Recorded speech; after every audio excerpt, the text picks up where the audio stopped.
একটা ছোট জলপ্রপাত একদম দূর থেকে দারুণ দৃশ্য। এটা ভোলা যায় না যদি না চোখে না দেখা যায় ভালো করে। বর্ষাকাল, প্রচুর জল, জলগুলো বয়ে বয়ে একদম চলে যাচ্ছে নিচের দিকে।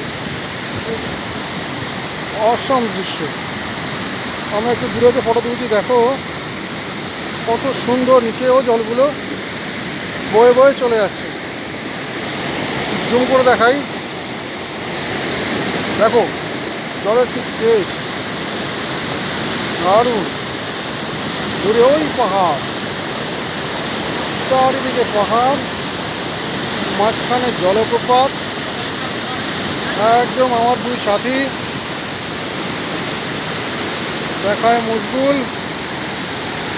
দারুণ দৃশ্য, ইটস অসাম, বিউটিফুল। মানে এখানে আসতেই হয়, এত সুন্দর আমি ভাবতে পারিনি খুব সুন্দর হতে পারে। দারুণ দৃশ্য।